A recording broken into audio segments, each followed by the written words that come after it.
I feel like I owe everyone an explanation. Just to be clear, I don't owe anyone any explanation, but I feel like I do.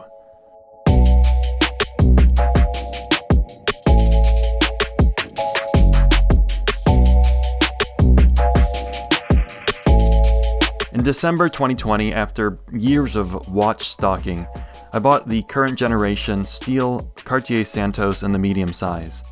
The watch had become kind of an obsession for me. I'd previously reviewed a large blue dial version, and I really liked a lot about it, but I found the dial too difficult to read and the size just a little too big for my 7-inch wrist. But the Santos design was irresistible to me. So I decided that the medium Santos with the white dial would work. I bought it, I made a video about it, and I started posting photos of it on my Instagram account.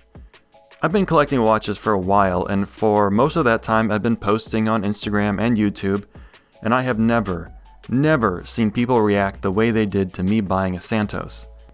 Nearly every day for the next year, I received messages and comments from people telling me that they either bought a Santos or were planning to buy one because of my posts.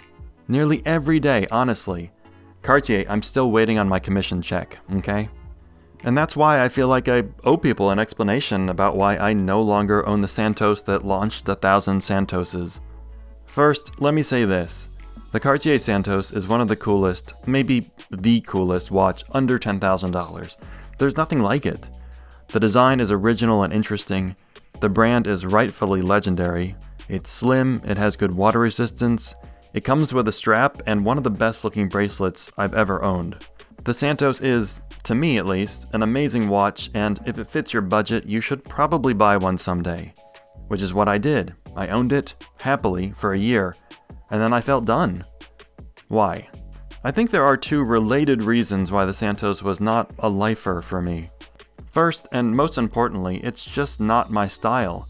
Despite being a delicate snowflake, I'm just not a fancy dude. Even pre-pandemic, I never really went out to nice restaurants or formal occasions, and I don't think I even own a suit anymore.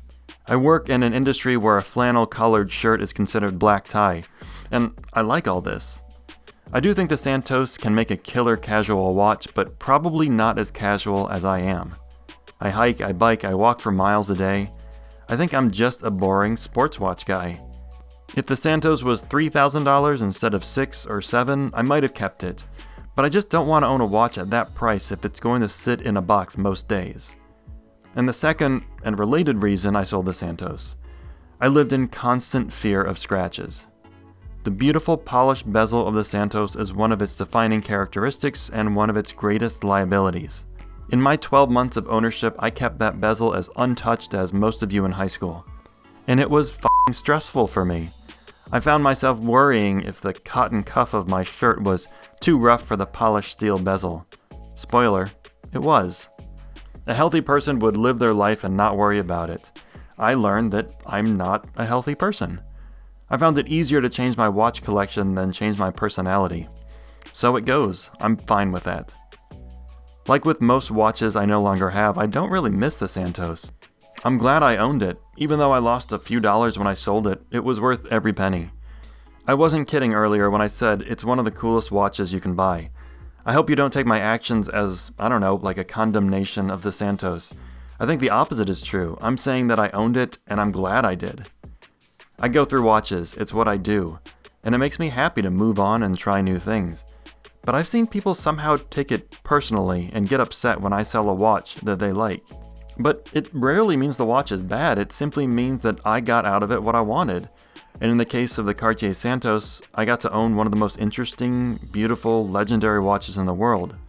It makes me feel good when I get those messages from people who tell me that they bought a Santos and they love it. It makes me happy because they're happy. And in this time of moronic hype watches and hype prices, maybe some of the people, you people, are trying different brands for the first time. And I'll bet, even if you buy a Santos and end up parting with it a year later, you'll be grateful you got to experience this badass watch.